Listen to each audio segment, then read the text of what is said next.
Hello, everybody. Good morning, good afternoon, and good evening, wherever you are in this wide world. Welcome to the Cosmic Lounge. We've got a very, very special guest this evening. It's the evening because we're in the Czech Republic, and it is 17 minutes past 8. So we are running late. My fault. I apologize. We've got beautiful Emma Reid, who has kindly accepted our invitation to do this Q&A. Question and answer. So please, for those who are going to be joining us, please put your questions to Emma in the chat. Let us know that you're here. Any questions you've got, please fire away. Just put them in. We'll do our best to get through them all. It's an absolute honor and pleasure to do this with Emma, because I know a lot of people, Emma's well respected. A lot of people really respect Emma and what she does. So I'm just going to go for it. Let's just bring Emma in. I think that's the best thing. Hello. Hello, Colin. Hi. Thank you so much for joining us. Oh, it's my pleasure. After the delay, sorry about that. No anyway, problem. Hopefully people will start joining us. We'll see them in the comments. They've probably tried at 7 o'clock and gone, Colin, what you like, and then they're kind of hovering in the background. Here you go. Here's Annie. Here's Annie. Say hello, everyone. Annie. We say hello to everybody here. Emma. My lovely friend Annie. Yeah, she is. She's absolutely. I think she should be paid by the government for the amount of time she spends at the hospitals. Oh, so, I know, bless her. I know. I've got a clue how she's coping. Bless her. Oh. And lovely Francis. Hello, Francis. Yes, and Francis is here. Annie, thank you so much for joining us. And thank you, Francis, for joining us. Hopefully there'll be more people coming. If you got it, we're just going to be doing the Q&A or your comments. Put your comments, whatever you want. But thanks for joining us. So let's just go straight into it if we can. Francis, that's exactly what I thought. Yeah, you mean paying Annie to be at the hospital? So tell us, while we're waiting for other people to come on, Emma, please tell us how this all started for you. Metaconsciousness. Yeah. Okay, so I was a teacher. I had quite a stressful job. I worked with children with behaviour problems, and it was I didn't know then, Colin, that I was an empath and that I was soaking all of this up and taking it all home. And eventually my body just said no. But it said no over a summer holiday, when I thought I was nice and relaxed and I was on summer holiday, and suddenly I got an earache, basically. It started with an earache. I was quite heavily pregnant at the time, so I didn't really want to go to the doctor or take anything, but it got so bad I had to. And the doctor gave me a spray for my ear because he didn't want to give me any antibiotics or steroids. And it just got worse and worse. And then suddenly I found myself like I'd had a stroke. I had a facial paralysis. I couldn't stand up. Every time I tried to stand up, everything was spinning around. Ended up getting blue lighted into hospital. They didn't really know what to do with me. They put me on a maternity ward, a neurological ward, an ENT ward. They just didn't know what was happening, what to do. And the upshot of it was that they sort of had some rare thing called Ramsay-Hunt syndrome. Okay. I still at this point couldn't walk, droopy face, everything was spinning. And they just sort of patted me on the back after a week or so in hospital and said, well, you know, good luck with that. And we don't really know what to do with you. And they gave me 3 years of vestibular rehabilitation, which is the only thing they know to do with severe dizziness like that. And it did nothing. Right. By this point, I'd had the baby. I was pregnant and I'd had the baby. And I just thought, I also had a son who was about 6 at this point. And I just thought, this isn't an option to stay like this. If they can't fix me, I'll have to try and fix myself. And I found a book called When the Body Says No by Gabor Mate. And that was the start of this journey. And reading that book, I can remember bursting into tears because it just made so much sense. I thought, why has nobody mentioned any of this? How stress has a physical impact on the body, and the body will start to show signs that it's under stress. So really that was the start of it, Colin, but it's been my son's now 16. That baby that was born at that time is now 16, and it's taken me that long really to figure everything out and work out how the body adapts when it's in crisis. Incredible. It's like, yeah, I mean, there's so many aspects to that, isn't there? You must have questioned so much about life itself. Yeah, it really was. There were lots of parts to it, Colin. Like, I loved my job. Yeah. Although it was stressful, I loved it. So I had to leave it because I wasn't fit enough to do the job. So that was a bit of a kick in the teeth. Yeah. That has financial implications. Of course. You've got a young family, you've got a mortgage, all of those things suddenly are up in the air. So then life becomes even more stressful, and that creates even more of a physical response, and you're caught in that cycle. The domino effect. Yeah, absolutely. And I realised quite early on that stress was making it all worse. And that's when I found EFT, just by coincidence, emotional freedom technique. And that really helped me to try and control the stress. And what I've since learned from then is the prefrontal cortex, which is our reasoning and our common sense and our evolved brain that makes us as humans able to make decisions. And that literally shuts down. When you're in a lot of stress, that prefrontal cortex, and they've shown it on MRI scans, will literally shut down, because when it feels there's a threat to your survival, your body will shut down your logical thought and start to put all its energy into pumping your heart, to pump your muscles, to make you run as fast as you can from the tiger that's chasing you. Yeah. Yeah. You don't need logical thought at that point. You need to run, or you need to play dead, or whatever it is your body's going to decide. That's right. Yeah. And the body literally takes over. It will make that decision on your behalf. So the more stressed I got, the more I couldn't think, my way out of the problem I was in. That's right. So EFT's been a great, and still is a great tool that I use daily. Yeah. It's interesting, isn't it? Because the mind itself, when we come under stress and we're trying to calculate and analyze, and we're using all those we're using intuition, we're trying the logic, we're trying the emotional stuff, we draw on everything we can, which does what you've just said. We then become more stressed because we can't think clearly. And the less we think, the less clarity we've got, the more we think, because we're trying to find the solution. So it's kind of like a downward spiral in a way, until something, either the body, like you say, or the mind, puts the brakes on and go, right, stop, I need to sort this out. Yeah. You mentioned sorry, go on, Emma. I'm just going to say, Colin, you mentioned just then in that sentence the key word, which is survival. Yeah. And that's what the body's doing. Even things like depression or overthinking or mania, all of those behaviors are about trying to solve the problem. Yeah. Yeah, it's incredible, isn't it? Yeah, really clever, clever. And you can swing from depression to mania. So you have a rest period where you're depressed and you won't get out of bed. You can't get out of bed. Yeah. That's the body keeping you small and safe. Yeah. And then you'll have a moment of mania where your body's saying, okay, let's get up and do whatever it is we need to do, run. And that can come out in all sorts of behaviors. But both of those things are survival strategies by the body.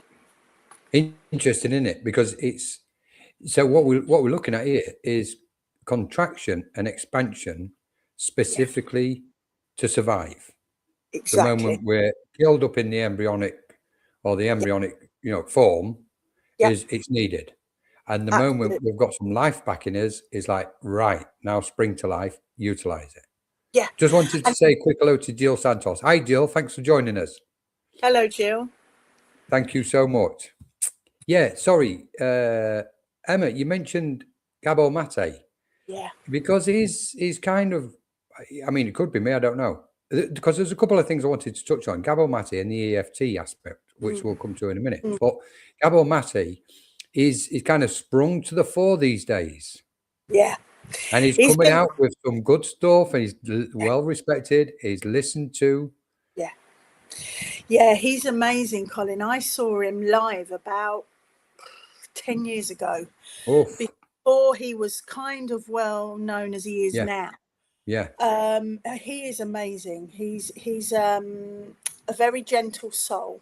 Yeah. And he speaks such truth and such wisdom about trauma. And his most favourite quote, my favourite quote of his is, "Trauma's not what happens to you, it's what happens inside of you as a result of what happens to you." And I just love that, because you and I could witness the same thing. Yeah. You might not find it traumatic. I might find it really traumatic, and vice versa, because of what we carry with us, what we've seen in life, how we approach life, how we deal with stress. So just because one person finds it traumatic doesn't mean another will. Yeah. And it's that's funny. the thing. I wanted, if we can, Emma, because just to let everybody know, we didn't plan the conversation, did we? No. We've just literally got on, had the chat behind the scene first, and we've just gone for it, which I absolutely, and this is why I love it. I have this thing about when we do these lives, I have a very short plan, maybe 5 questions, normally is what I have, but even if I don't get through them, I'm not bothered. It's the flow, because the good stuff is allowed to come to the surface. And it's funny talking about trauma. My take on trauma is, I think it's this is the way I actually perceive it. It's the accumulated mass of all of our experiences up to that moment, which can be energetic experiences on different levels. Yeah. Physical, mental, emotional, the lot. And it's kind of all accumulated, and all of a sudden there's something has occurred, and then we go, okay, this is a trauma situation. Yeah. And from that, there's some kind of reaction. Let's say, I call it an explosion. It's like an explosion takes place. All these energies come together, what we've built up and accumulated, we hit this experience, and boom. Yeah. And I liken traumas to springboards. Yeah. They're a springboard to new opportunities if the mind of the individual can utilize that energy. Definitely. Like you've had this experience, what you had all those years ago, and you've basically been cornered. And I love what you said. If they can't help you, I have to help myself. I have to sort myself out. Yeah. And that for me is a brilliant statement, because then what happens is we're going inside ourselves, right, what can I do about this? And from there, you've done, whatever you've done recovery wise for yourself, but also in that process helps so many other people. Because instead of being a teacher, you've now become somebody what works on a totally different field. Yeah. And weirdly, Colin, in some sort of like, come round full circle, now teaching this.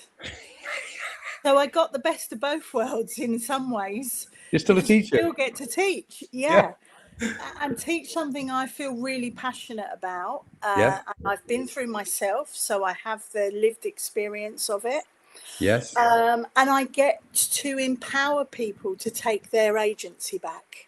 Yeah. Yeah. Not this is hand priceless. over. Yeah, absolutely. This is priceless.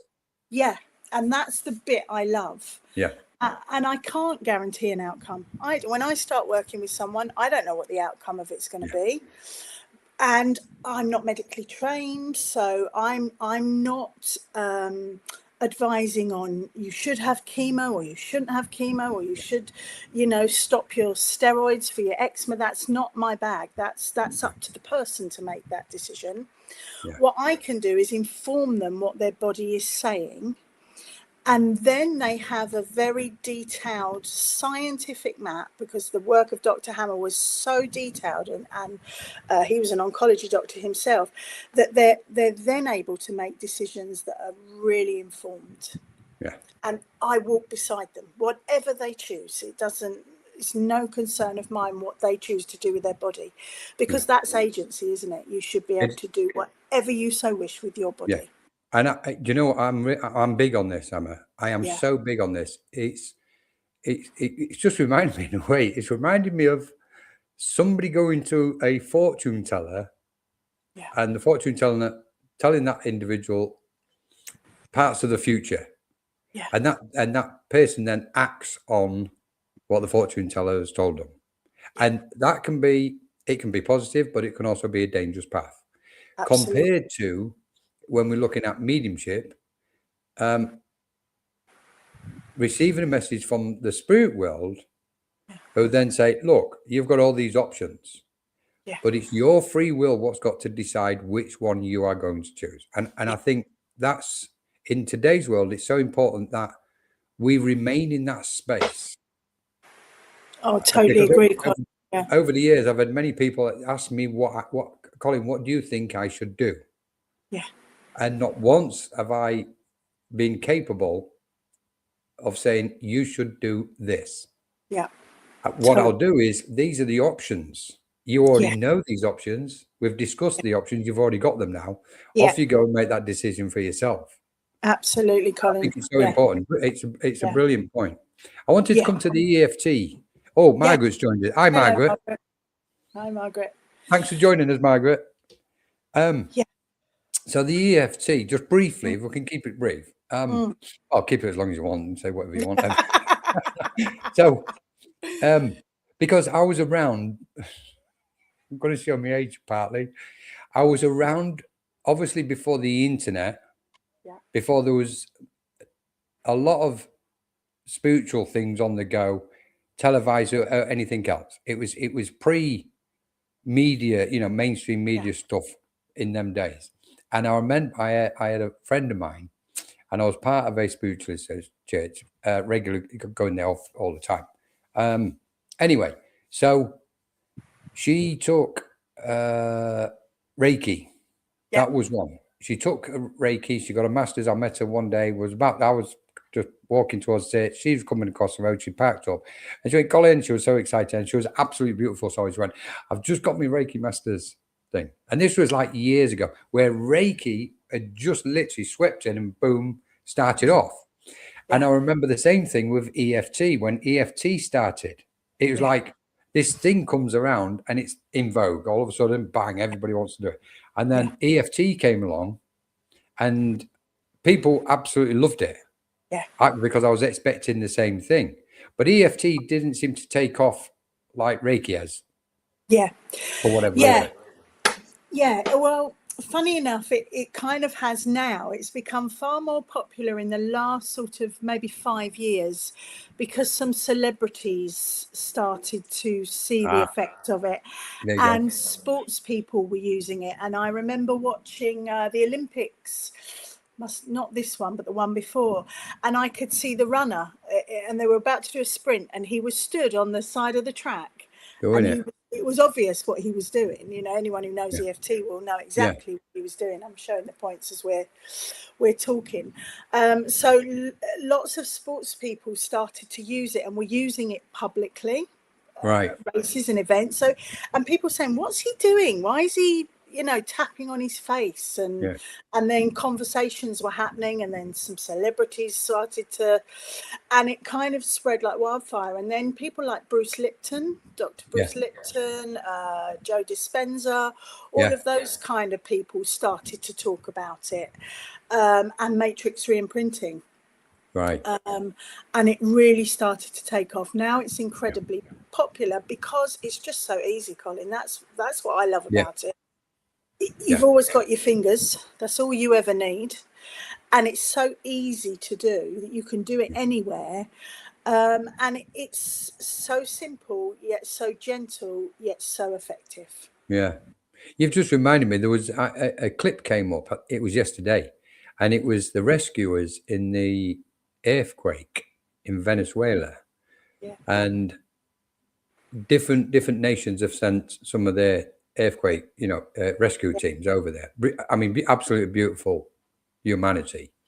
But it was this particular clip showed one of the rescue workers who had gone over there had been overcome by some of the fumes and had dizzy spells, etc. And another rescue worker just leant over him Yeah. as he was laid back, and he looked like he did look as if he was unconscious. Yeah. And another rescue worker leant over him and just put pressure on Yeah. that part between his Yeah. top lip and his nose, That's it. and just Yeah. put a pressure point there. And the guy opened his eyes and come round. Yeah. I'm like, Yeah. what on earth was that? What's just happened? And I thought, please don't tell me this one's AI. I don't want to know it's AI. No, And it that wasn't. Yeah. Yeah. It was a rescue worker in Venezuela earthquake helping another rescue worker and brought him back out.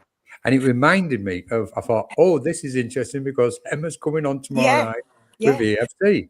So when Gary Craig, who's the guy who formed EFT from acupuncture, he specifically chose these points because they were on meridian points that were powerful. Right. Because there's over nearly 300 acupuncture points. There's so many, you could never, one human being could never remember them and tap all of them. So he chose very specific points. And he realized that if you actually brought up the thing that was worrying you or troubling you, this is why they call it the fourth wave in therapy, because it combines talking therapy with energy therapy at the same time.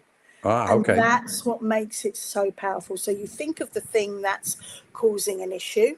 Yeah. That brings up energy in your body. You can't help that. When you think of the problem, you will feel it in your body. And that's the first question we ask. Where do you feel that? When you think about, I don't know, the house move. Yeah. Where do you feel that in your body? Oh, I feel it in my stomach. Yeah. I remember this. We did it. Yeah, I remember this when you came and did the demonstration for us. Yeah. Where do you actually feel that which kind of leads? We're going towards meta consciousness now, aren't we? Yeah. So, which you clearly absolutely love, and it oozes off you when you're talking about it, Emma. Everybody absolutely loves listening to you. I do love it, Colin. Yeah, even you saying meta. it makes me go goose pimply. There you go. You say it makes me go goose pimply. So it's all very well knowing a technique like EFT. It's a great technique, and it's something to use every day. And I do use it every day, and I use it with my meta clients because when you're dealing with health issues, some of them very serious, there's a lot.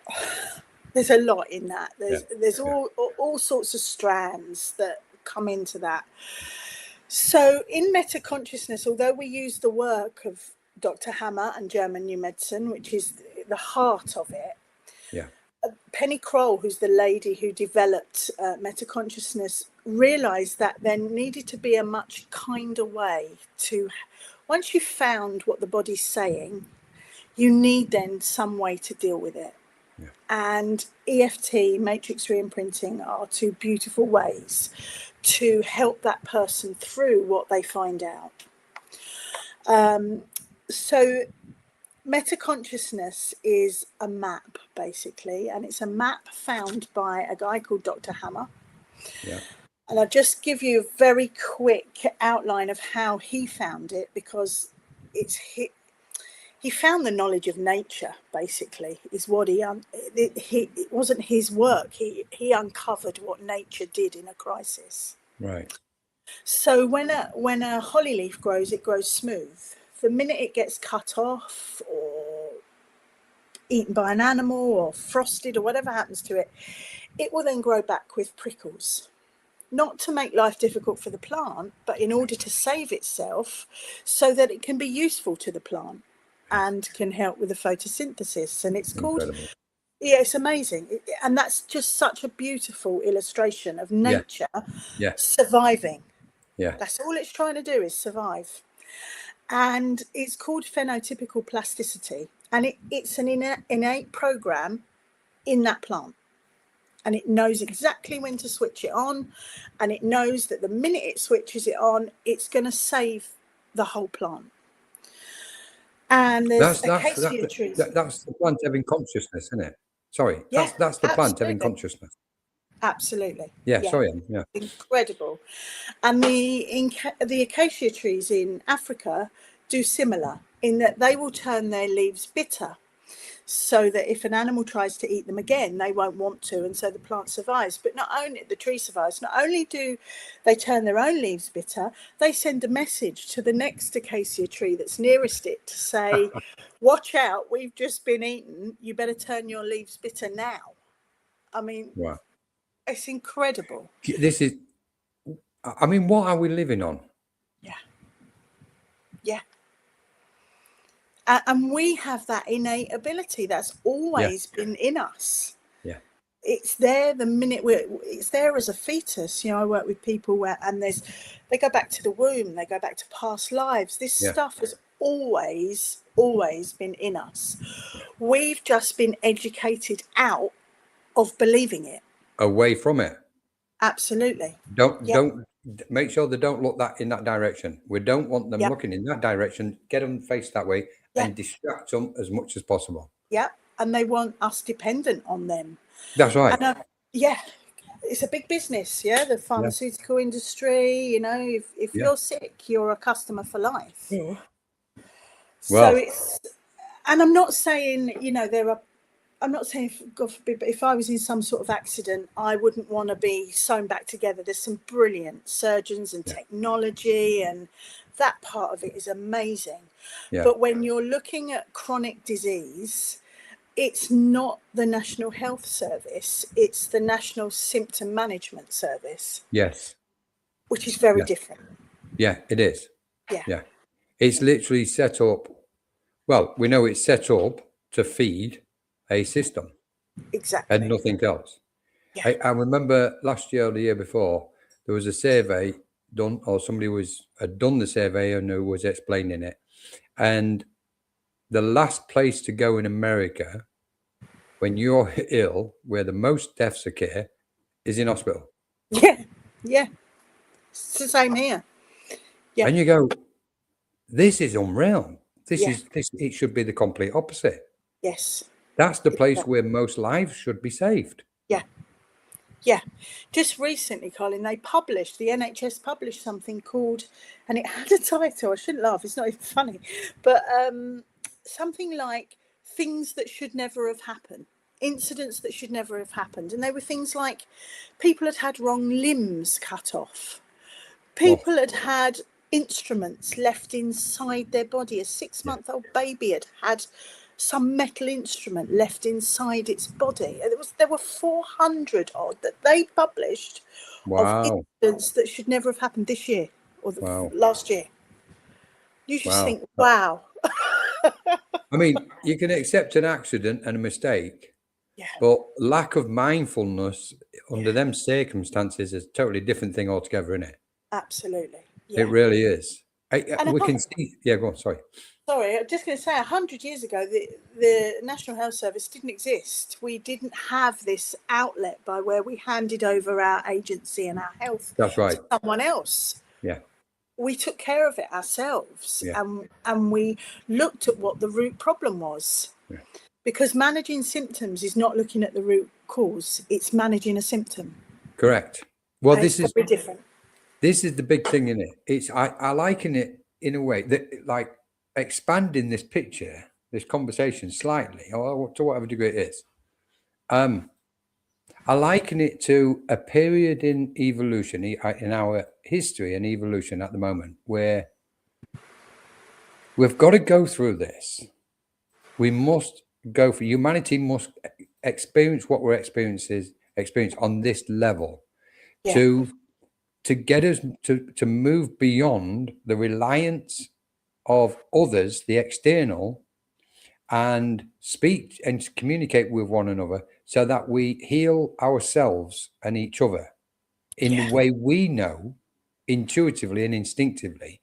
And with all the remedies, which they've tried to ban, they've tried to dismiss, they've tried to ridicule, etc. And they've not been able to stop it. But it's almost like what we're doing is saying, okay, what you wish to do is one thing. What we know is needed, we're going to do. Yeah. And I love the fact that so many people around the world now are recognizing that it's the source what's got to be treated, Yes. not the symptom, the Yeah. source. We've got to get to that source. And Yeah. I'm not going to, it's going to sound like it, but I'm not advertising tomorrow's workshop. But sorry, guys, for those who are listening. So, because tomorrow's workshop, we've got the letting go process. Yeah. And it's a route to the source. Yeah. And it's like everything, when there's an issue, whatever we call it, an issue, circumstance, problem, ailment, illness, doesn't matter.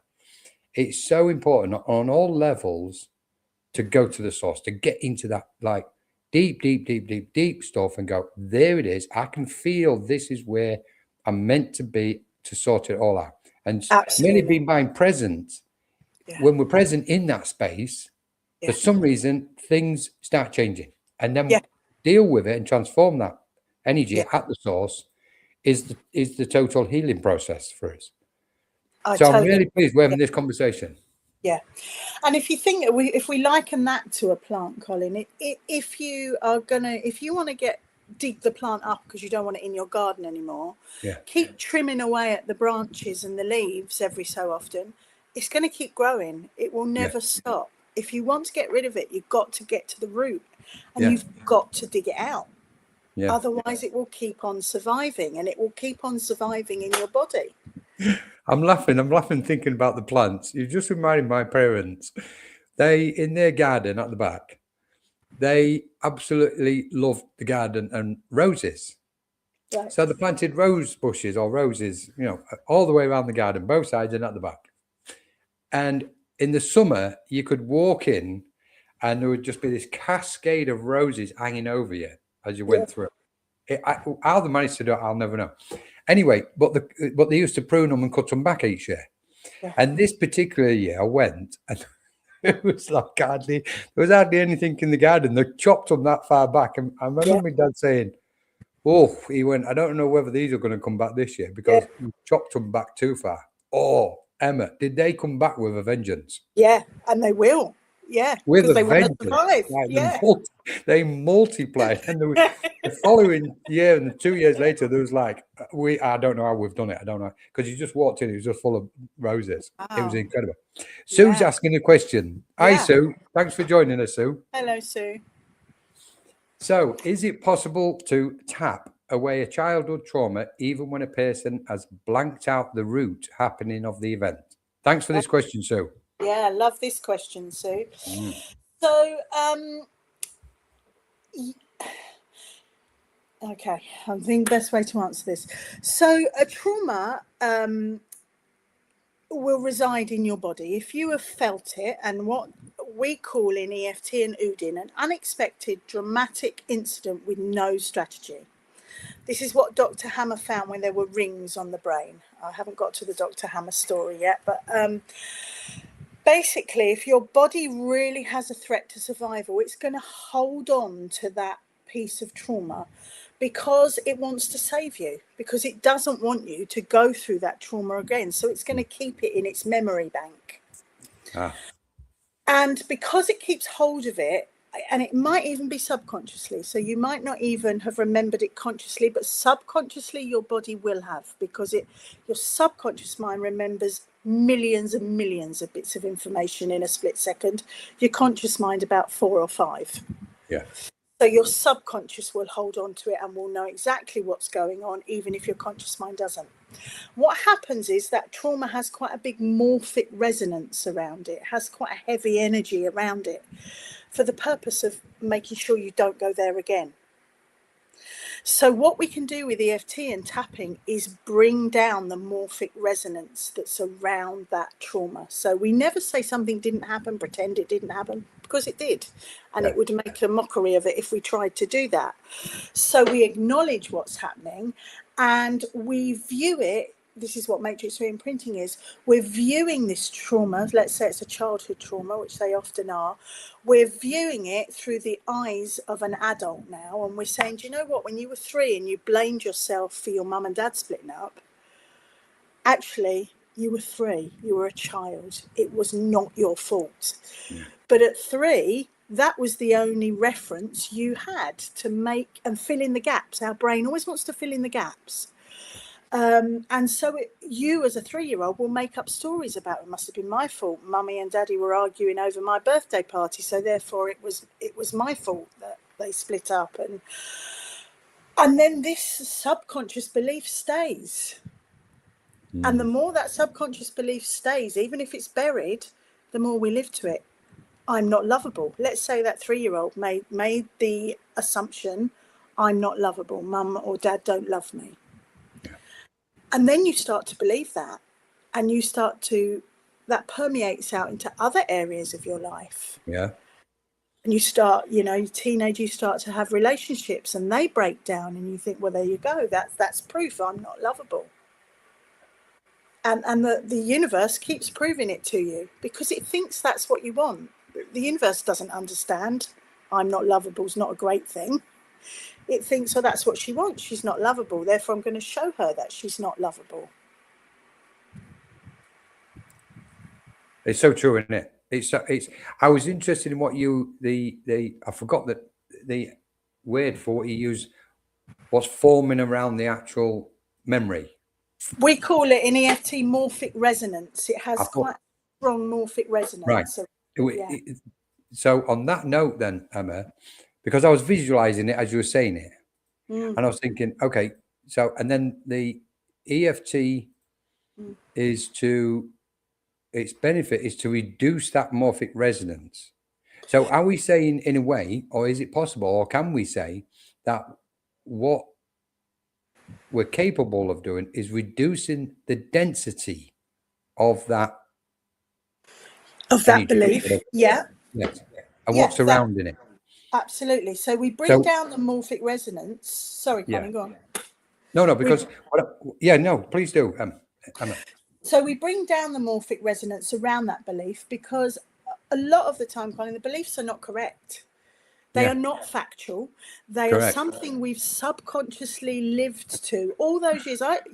Some of my oldest clients, I have one in her 90s. I've got 2 in their 80s.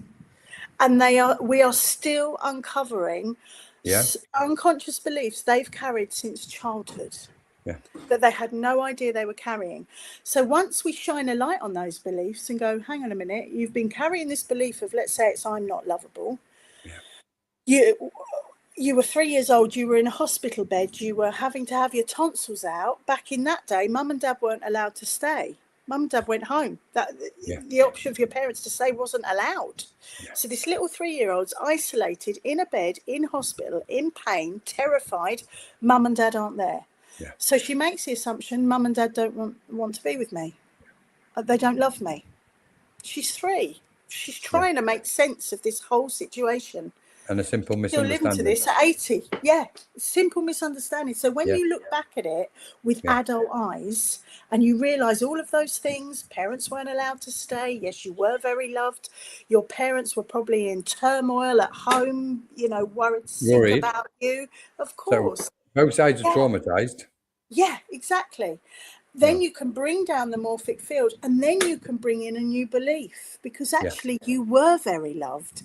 You just couldn't see it because you were 3 and you didn't know how to make sense of the world. So you filled in the gap. And honestly, the relief I see on people's faces when they actually think about that logically and realise that that's true. They're literally tapping in. It's like they're tapping into the pure truth of it. Absolutely.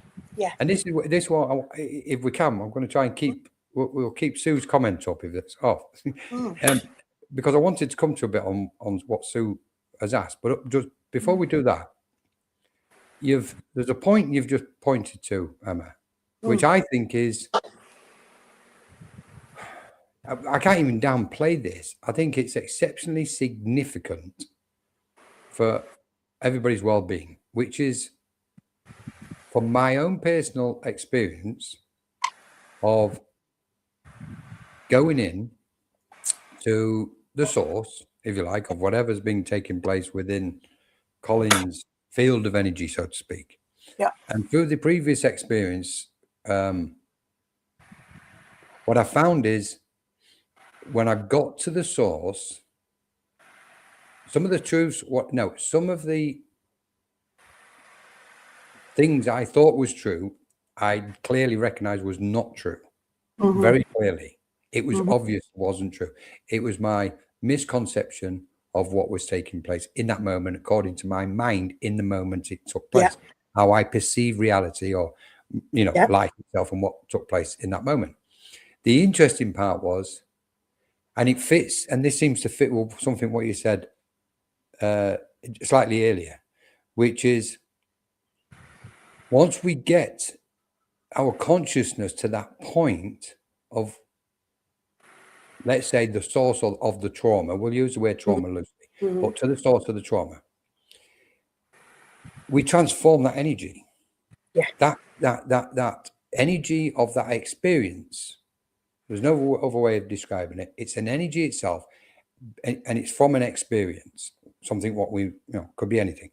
But once we're in its vicinity and once we see that pure truth, that energy then is transformed. The healing instantly, spontaneously takes place, and the density around that frequency or that point of resonance of that energy is totally transformed into light, and then the actual event goes in its correct pigeonhole within our subconscious mind. So it's almost like we can go in, we can start looking around, start clearing things, and we can transform the old energy, what may be affecting us, even like you said, even to an 18-year-old, transforming that energy. And as it's getting transformed, it's going into its original pigeonhole, and we're feeling the lightness of that one experience. Finally. And so I'm really pleased you've touched on this. Just quickly, I'd like to come to Sue's question, an aspect about Sue's question, because what I'm seeing here is almost two things. Well, there's more, but two things initially, which is tapping away at childhood trauma, which is one thing. What I've noticed with Sue's question, which is a brilliant question, Sue, is even if the person has blanked out the root of it. So because what we've then got to, let's say we're tapping in Sue's words, we're tapping away at the issue, but we're only taking away the surface layers. We've got to get to that point where we're no longer allowed, we're going to allow ourselves to blank that issue out. We've got to unravel that. What's your thoughts on that part? So the body's so clever, Colin. It will only give the person what they're ready to release at that moment in time. So I see this so often. They say, hello, Brian. Hi, Brian. Great to have you with us. I see this so often where people say, can you help me, deal with this childhood trauma? Okay, so we start and we end up somewhere totally different, and they're really confused. They're like, well, what was that all about? How did we end up dealing with, the argument with my next door neighbor or something? And then we realize that actually what the body's doing is it's taking layer by layer, gently, ready for when we get to the core of the onion. So and Dr. Hammer also found this, that when you've got a constellation, when somebody's behavior has been changed through a trauma, depression, anxiety, ADHD, all of those things are behaviors of someone trying to survive. And if you whip that away from them in one foul swoop, it does more damage than good. So very carefully downgrading. So it's very, very gentle. And sometimes it's not even wise to take away some of those behaviors because they work. Some people with ADHD will say, I love my ADHD for this part because it helps me to, get this done or that done. Or Penny Kroll, she won't mind me saying, the lady who devised this was in depression and mania for years. And she said, I love the mania. I got so much done during the mania. I could get, 4 weeks work done in a day. You see, it served a purpose. So the body will only give you what it's ready to get rid of, and that can be frustrating for people because they want to just dive straight in and get rid of it, but the body knows that would be too much. Yeah. So it gently gives you layer by layer by layer, and eventually you get there in a very gentle way when that person's much more aware of what their limiting beliefs are, and you've carefully peeled away all the limiting beliefs that are surrounding this thing that's in the center. This is, I think what you're saying is so very important, Emma. Yeah. Totally agree with this. So very important, because some of those layers can be a bit sticky in themselves. Absolutely. And the diverse, there can be, the one thing I do know, what I've been aware of, is we have a tendency just to clump everything in.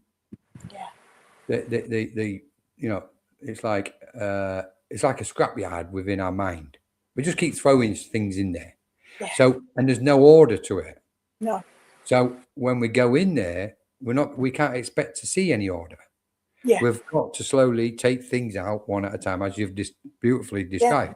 The other aspect which occurred to me, and controversial or not, I understand when, especially in today's world, there's a lot of shadow work, there's a lot of healing, letting go, etc. It's massive. It's beautiful because we're all freeing ourselves from the chains of the system in a way, but also opening up into the light of our own awareness, etc., and the collectiveness of everything.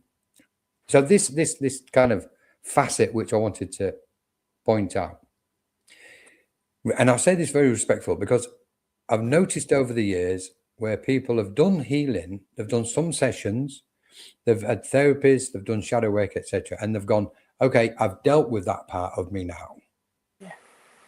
And then a month later, or 6 months later, or 12 months later, that same thing comes back to haunt them and go, I don't know what's happened. I thought I'd sorted this out.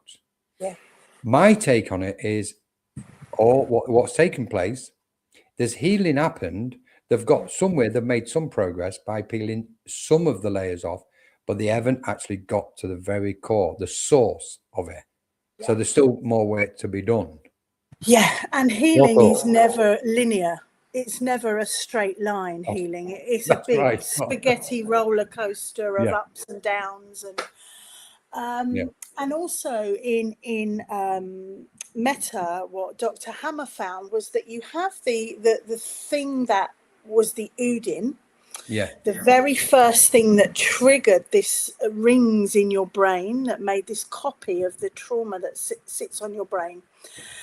And what happens, so let's say you got separated from, this is a story from my son, he got separated in a shop from me when he was 3. And so that was a big Udin for him. He was 3 years old. He doesn't know what to do. He doesn't have a strategy. He doesn't know to ask someone for a phone or to say, have you seen my mum? So he feels very isolated and stranded. I didn't leave him, by the way. I had just gone over. He was in a toy shop, obsessed with the toys, and hadn't heard me say I'm going over there.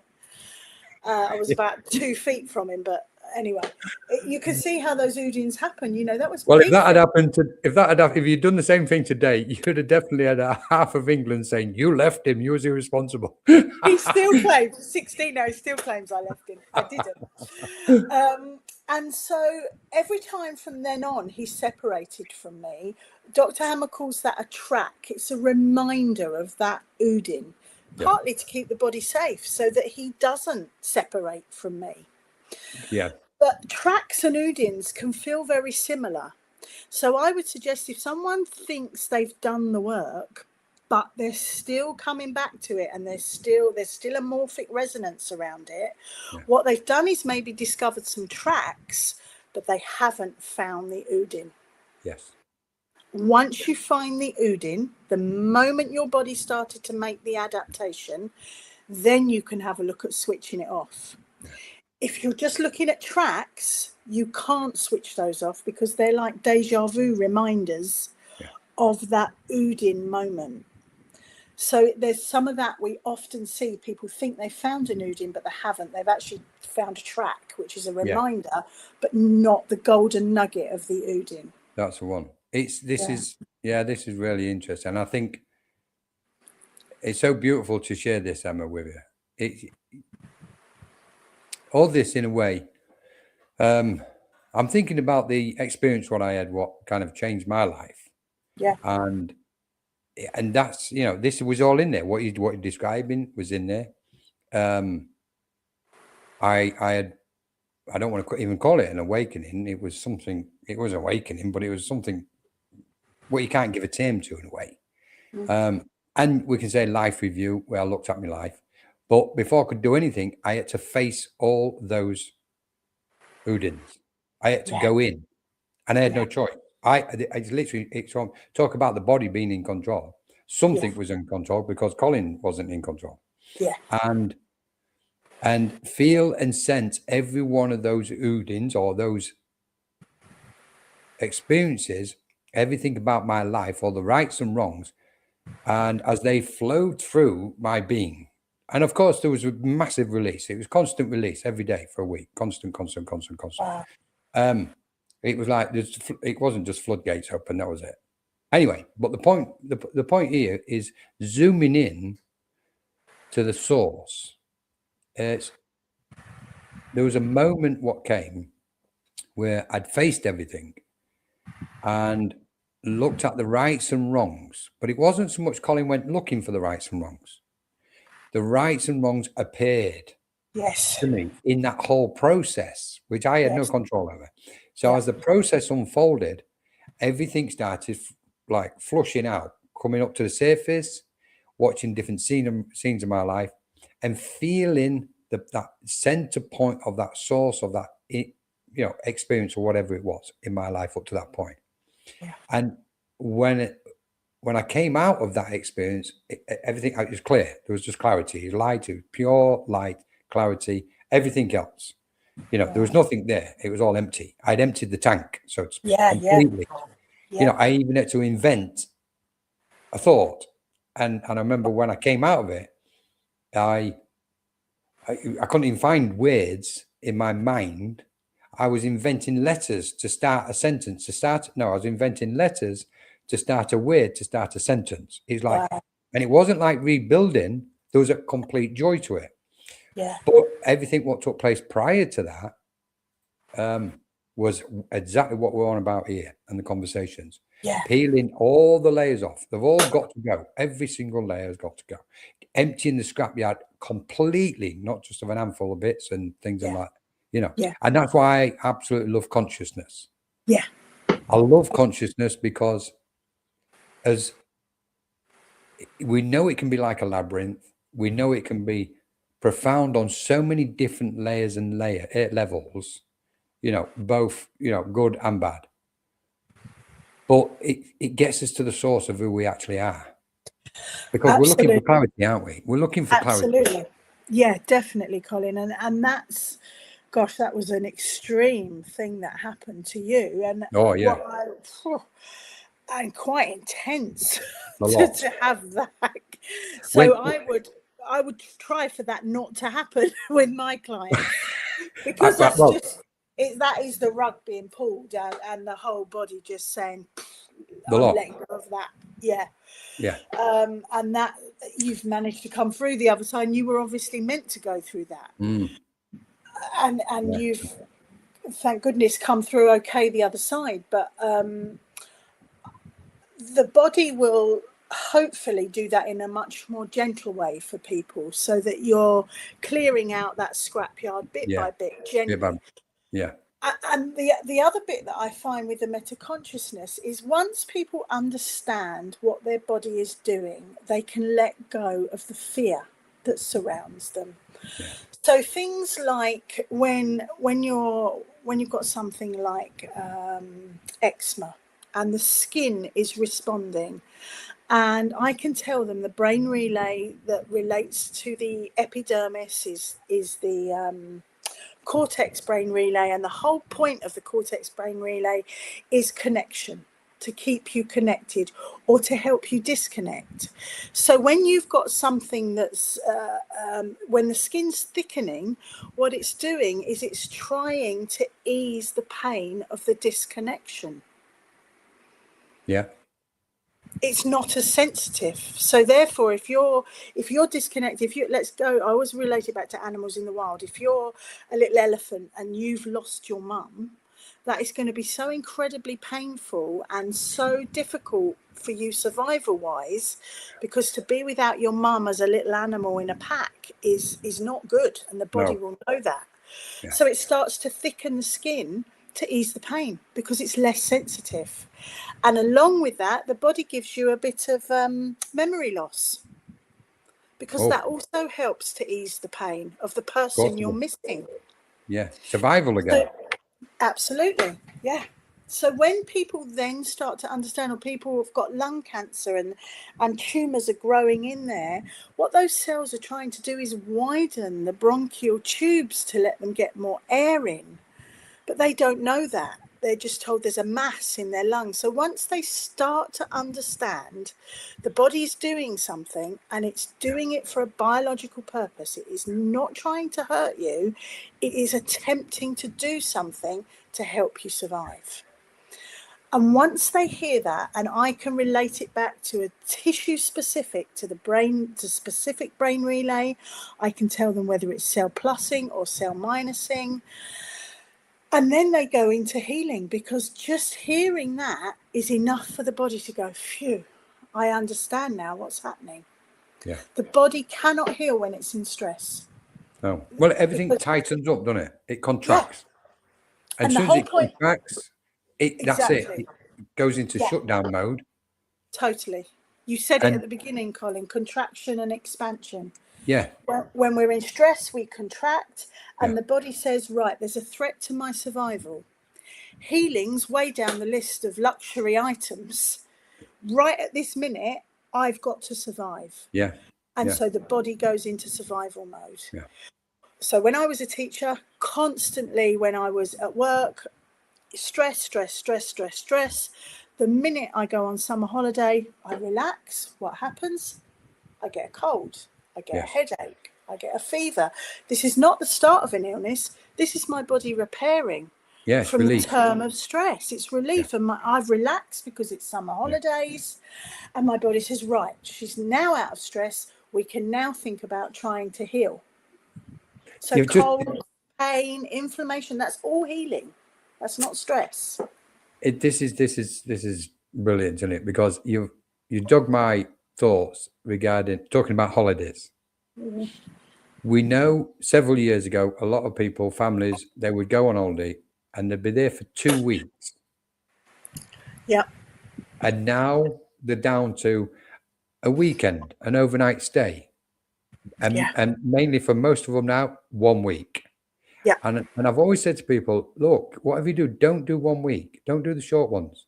Do at least 2 weeks, because by the time, if you arrive on the Monday, you finish work on the Friday, you got ready for your holiday, you Yeah. arrive Sunday evening, let's say. By the time you get to Thursday, your body's only just starting to Yeah. begin to relax. And Absolutely. then you start sleeping in the following weekend. By the following week, then you can really enjoy and relax your holiday, because you're still letting go Yeah. of what you've come out of. Absolutely. You know, Yeah. and I picture these people walking around London, and it's like focused, getting on with the job, chasing whatever they're chasing, tight. Yeah. They don't want to speak to anybody. They don't want to communicate. They don't want to mix with anybody. I'm on a mission. I'm tense. I'm stressed. I need to get that because I've got this huge house which I've got to pay for, and the family which I've got to look after. Boom. Everything is, and when we say just breathe, Yeah. They people of can't. that nature go, Yeah. I've got no chance. What do you mean? Yeah. And we even hear it now, since we've been doing MCG for 6 years, and we say to people, meditate, just meditate helps you. Meditation, if you can't do anything else, I ain't got time. Yeah. Yeah. There's that great quote, isn't there, about if you haven't got time to meditate for 10 minutes a day, then you need an hour a day. There's some great quote so true. about that. True. Yeah. If you can't That's find 10 true. minutes, then. That's so true. Oh, absolutely, Colin, because that's sending a message to your body that says, relax. Yeah. Start to open up, to expand, and then the body knows that's a signal for healing. Yeah. So when people have got chronic conditions, it's because they're stuck in stress. Mm. They might come into a bit of healing at some point, but then they go back into stress. So they never ever get out of that loop. And that means they've got chronic health issues because their body never gets the chance to finish the healing. And Dr. Hammer discovered that there were 2 phases to healing. There's a stress phase, and then there's healing phase A and healing phase B. And both parts of that need to complete for it to be a full cycle.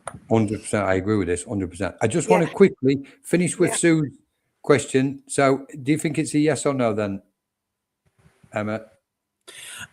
It's possible to tap down the morphic field, yes. And then it doesn't affect you on a cellular level because it's not as rife in your body. So yes, it is possible. Yeah. And then would you say from once you've kind of reduced, I want to call it density. Once you've reduced that density, that heaviness of the morphic field, is it then possible, which I should imagine it is because you're clearing the path, I suppose, to get to the root of it? Yeah, absolutely. Yeah. And you can always tell whether somebody has cleared it or not, because you'll say to them, describe the event, and they'll start to tell you the event, and they'll cry or they'll go red or they'll start to sweat. So you know that morphic field is still very strong because they can't tell you the story without physically without that emotion. Response. Yeah, the energy's there. Yeah, that's right. So control. It's like a no-brainer, isn't it? It's like, well, have you cleared? Yes, I've cleared it. Well, what are you crying for? Yeah, exactly. And then we do the work, and then I say to them, tell me about that event again. And they go, and they talk about it, and there's no emotion. They don't well up. The energy's not there. So you know, although the event still exists, because you can't take events away. The memory's there. The memory's still there, but it hasn't got the morphic field. Yeah. And in that sense, you can then carry on because you've released the density that was causing the emotion that was still rising up in your body every time you thought about it. Beautiful stuff. Emma, thank you so much. This is beautiful stuff. Shall we say hello to some people that's joined us? Yes. We've got I can't even pronounce this. Ruth. Hi, Ruth. Thank you, Ruth. Nice to have you with us. Hello, Ruth. Is it Reid from New Zealand? Hi from New Zealand. Oh, hello. Wonderful. Thanks for joining us, Ruve. Hopefully I'm saying it right. Yeah. Brian Larzy. Brian, hope you're still with us. Great to see it. Brian, we often do lives. We've got to arrange our next live with Brian. Brian is an amazing mind. Is in the States. I can't describe. Well, you know what? He can't be described anyway. It'd be an insult to him. I'm not going to attempt to describe him. You got to see him and be in his space. But he's absolutely.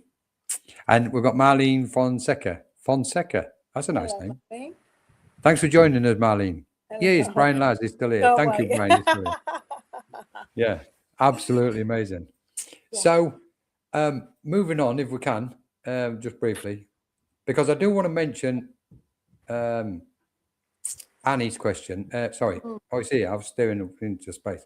Annie, let's have a look at this then. Do you want to read this question, Emma? Yeah. So have you ever seen in your patients and work a ghost trauma, something that never happened to the patient, but did happen to their mother, and that trauma? Yeah. Oh, gosh, it's made me go goose pimply. Yeah, I see this all the time. So if we think of your grandmother, your mother was in your grandmother's womb, and while you were in your grandmother's womb, your eggs were also in you. So you've got 3 generations all together in one energy field. So imagine that as an energy soup, and it absolutely, definitely comes down the ancestral line. And although so I've got a great story actually about my son that will illustrate this. So when I was pregnant, like I say, when I was pregnant with my boy and I was still teaching, I taught kids with very extreme behaviour problems. I was about 6 months pregnant, and this particular boy had gone missing. He was very angry because he wasn't allowed to go with Year 6 to France because his behaviour was just too off the scale. We couldn't risk letting him go. So he was incredibly angry. He disappeared while all his classmates were in France. I went to look for him. I go into his classroom. I'm 6 months pregnant at this point. I open the door of the classroom and I spot him in the corner of the room. What I'd stupidly done was got myself in the corner, the other corner of the room, not by the door. Sorry if this is traumatic for anyone, this story. It's okay, I survive. I'm here. He arrives. I see he's got a big pair of dressmaker scissors in his hands, and he's opened it up like a blade. And at that point, he starts to run at me, and he's running for my stomach. And I still call her my angel. A teaching assistant arrived out of nowhere. I've no idea how she knew to be there. She basically ran into the room and pushed the teacher's chair, which was on wheels, which just caught the boy for that split second, which meant I could move to the side and he didn't stab me in the stomach, which was what he was aiming to do. He was very jealous that I was pregnant because he was very attached to me. And he was jealous of the baby, and he knew that I was going to leave to have the baby. So he was, it was very traumatized. I don't blame him at all. But I did see my life flash before my eyes at that moment. And when my son was born, he was completely double jointed. Nobody else in our family is double jointed. So we were all a bit, this is interesting, like really double jointed. So I really didn't think much of it. When I was doing the meta course, I asked, it's called something called Ehlers-Danlos syndrome, where all the connective tissue is really, really stringy, much looser than it should be. I said to Penny, what's Ehlers-Danlos syndrome then? Why would somebody be born with such loose joints? She asked me one question. She said, what happened to your son in the womb that meant he had to make himself as small as possible in order to survive? And I was like, whoa. She didn't know this story. I hadn't told her this story. She knew nothing of it. So although, that was a 6-month-old fetus, he obviously didn't know what was happening in terms of the situation, but he knew that there was a threat, and he knew that because he could read that was happening from my energy, and he had to curl himself up into a tiny ball in order that if that had have stabbed me, hopefully it would have missed him. So how incredible is that as a story? This is pre-birth consciousness. Yeah, totally. This is a perfect example of pre-birth consciousness. Yeah. He didn't know what was happening. He just knew there was a threat to his survival, and his body adapted in that moment to survive it. Yeah.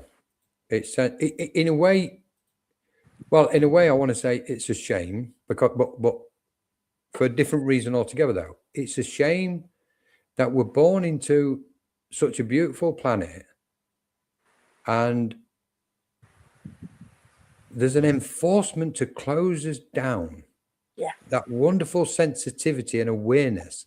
What we've got, even while we're in the womb, as soon as we step out of the womb, woof, we're pounced upon, and in order, just for whatever reason, don't matter, we're going to go into that for till the cows come out.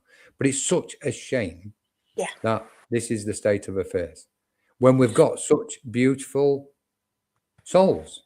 Yeah, absolutely. And we're aware of awareness itself. Yeah. Because I think we are awareness itself. We are. Yeah, absolutely. Before we arrive, before we're conceived, we're aware. When we arrive, we're aware. When we're born, we're aware. Awareness is awareness is the only constant we've got. Yes. And I probably spend 90% of my time helping people to trust their awareness again, because they've given it away. They've handed it over to the doctor, to the this, to the that. They just don't trust their body. Yeah. So when I start telling them the story of actually what their body's doing and why it did it, they can start to recover a little bit of that faith in their body. And then hopefully they get to the point where they can take some agency back. That's right. And can really understand this body they live in. Yeah. And understand that its adaptations are not random. Yeah. They are meaningful and purposeful, and they are aiming for nothing else but to help them survive. Yeah. That is its sole purpose. I think we're on the cusp of, and it might not be the right word to use here, but it's the word I've got in my mind. I think we might be on the cusp of being aware of the greatness of who or what we are as a, not even a species, whatever we are, and seeing the magnificence. Because when we've got the body, what's doing what you've just described in so many ways, and then we've got the mind, the brain working together, we've got the mind working in there, the awareness is in there kicking in, and you go, look at the beauty of it. Yeah, and what I love is all of those things, Colin, that you just said, that the awareness and how we have the power. The power is in us. We're born with that power in us. What Dr. Hammer did was give us a scientific map that proves that. His work was just phenomenal in showing what the body did and why, down to each specific tissue. So, for example, the eyes are in 3 different brain relays. Right. The heart is in 4 different brain relays. The stomach is in 2. So he got so tissue specific. He was an oncology doctor, and he was genius. Yeah. Part madman, part genius. Classic. And yeah, he was classic. And he started to, and actually he credits that it was the death of his adult son. In a mistaken identity, his son was killed. His 19-year-old son was killed. And within a few months, he had developed testicular cancer. So he's an oncology doctor. So is his wife. Yeah. He gets testicular cancer. She gets ovarian cancer. A few months after the death of their son. And Udin, unexpected, dramatic incident, no strategy. He knows that the 2 organs responsible for making their son are the 2 organs that get cancer. He knows that's not coincidence. Yeah, no chance, is there? Why didn't he get throat cancer, lung cancer, stomach cancer? Why those 2 organs? So he starts to use CT. This is 1979. CT scanners have just come onto the market. So he starts scanning the brains of all of these people on his ward, and he starts to see this pattern emerging. He sees these sharp rings, and he goes to the person and he says, "Did something traumatic happen to you?" "Yes," they say. And he starts piecing it together and realizing that each brain relay actually has a theme. So it doesn't randomly turn up on a brain relay. It's so specific. Turns up at just the right place. And he starts to collate all this, and 50,000 brain scans later that he documents, there's not one single exception to what he finds in these rules. He develops the 5 biological laws of nature, and he says that actually his son was downloading him information. When he came to a stop in his research, his son, who passed over, was then continuing to say, "Come on, Dad, you've got to carry on with this. You have found something really special here." And the son helped to download the information, and he's made that public. I've got all goose pimple as you've been talking about this. Yes, incredible. Absolutely. So there's science, absolute biology, anatomy, science behind these 5 biological laws. Absolutely. Yeah. Emma, I know we've gone slightly over time. I don't know whether you wish to continue, or I would absolutely love you to come back maybe next month, and let's start off with Dr. Hammer and his story. And go from there. Yes, I'd love to do that, Colin. Yeah, I'd love to do that. And I'd love for people to come on with their health issues and let me put it in the context of German new medicine for them. Brilliant stuff. Absolutely amazing. I'd love to do that because it can be so helpful for people Yeah. to hear what's happening in their bodies. Yeah.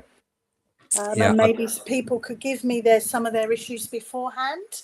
They could let me know some of the issues they'd like to discuss. We'll post this sooner, and we'll put the information out so people have got plenty of notice next time. We're in catch-up mode at the moment because of a few things what's been going on, but we're catching up. So, and then we can start getting ahead again. Brian, thank you so much. Yeah, thank you, Brian. I've been brilliant, Emma. I don't even want to say I loved it. It's just been so informative. So please tell us where people can find you. So they can find me if they look on the International Meta Consciousness Academy. I'm listed on there as a trainer and a coach. Yeah. And there's more detail on that website. This is Penny's website. So they can have a look on there, and it explains a bit more about what we do as meta consciousness practitioners. Thank you, Francis, for coming along. Thank you, Francis. If they want to speak to me personally about something, they can. I don't do technology, Colin. It's not my thing. I don't have a website. I don't do any of that. Oh, you managed to get on here, though, didn't you? Yeah, just. I was nervous. They can contact me at mrsemmareid@outlook.com, and they can ask me questions there. And I run courses on this. So if people want to learn this and use this for themselves, for their family, if they have clients, that they would see that this knowledge is really helpful. If they see clients with the same, health conditions keep coming time and time again, they can't clear it. They need to find the root cause, and we can do that with Dr. Hammer's map, but you have to kind of learn how to use it. Yeah. Thank you so much. Question before we finish. What is there any advice what you would give to people what's listening to this or what may hopefully watch this afterwards, where they could probably benefit from some, let's say, a simple system, what you could, probably. And just actually mentioned it there. I do an introduction course, and that is by far that's the first step on the ladder. It introduces the brain relay, and you go away with a little directory. So you don't have to remember it all. You have a little directory, and I teach you how to use this in your life, because it's quite complex. Dr. Hammer's work's very complex. The full practitioner course that I help teach on starts in September. And in order to be on that full practitioner course, you have to have done the introduction course beforehand. Brilliant. But yeah, I'd love to come back, Colin, and help people with their symptoms. Maybe I could give a list of things that I could talk about in terms of physical symptoms I could talk through. Whatever you comfortable with, Emma. I put my head around it, Colin, and think of the best way to help people. Yeah. In the meantime, if you are interested, especially the introduction course with Emma, make contact with Emma. You can tell, we already know it's so beneficial. We can tell even just by having the conversation. Annie, done the introduction course with Emma. It's amazing. I highly recommend. Totally. Thank you. I've got a lot of people here. I've got a lot of respect for you, Emma. Oh, thanks, Colin. And I love working with people who work with energy, because it just makes the whole thing so much easier. Yeah. So I would happily do a course if there were a group of energy people who wanted to do the course. I would happily arrange a course to meet their needs as energy workers. Yeah. Wow. It's a slightly different slant, so I could tailor it to work. I like this. I like the sound of this. Okay. Yeah. That's let's see what we can sort out with it. I love that. So thank you so much, Emma. Oh, thank you, Colin. Thank you for the invitation. I really appreciate it. It's been amazing. Thank you so much to Ava in the background doing all the work. Neither of us would be here unless Ava was. I definitely wouldn't. Definitely not. In fact, you'd have probably done well on your own anyway. With you and Ava could have managed it, I think, Emma. Thanks so much, Colin. Thanks, everyone, for coming along and taking the time out to listen. I do appreciate it. Brilliant stuff. just a couple of notices for everybody. If you stay with us, just for a couple of minutes, a couple of notices. We have got, I can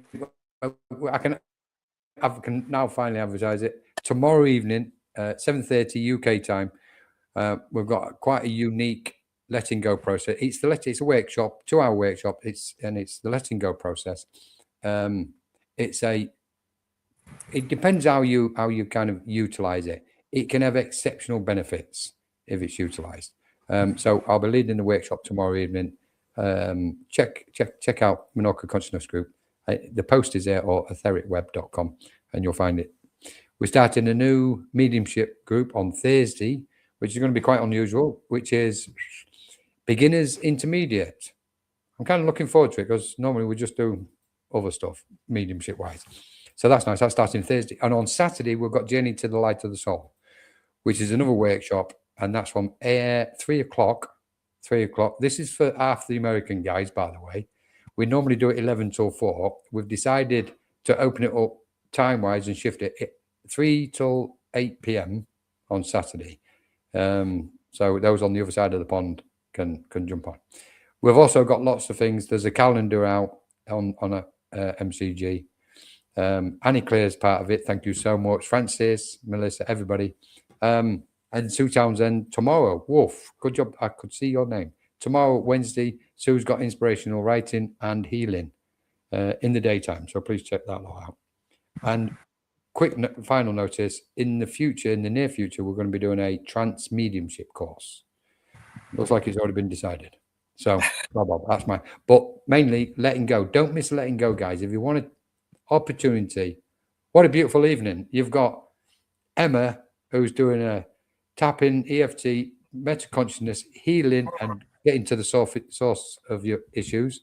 And tomorrow night, letting go. And trust me, you'll get to the source of the issue if you want to. So on that note, guys, thank you so much. Thank you, Emma. Thank you, Ava. And love to everybody. Yeah. If you stay with us, we'll have a quick chat behind once we're off. We'll do. Yeah. Lots of love to everybody. Bye-bye. Bye. Bye, everyone.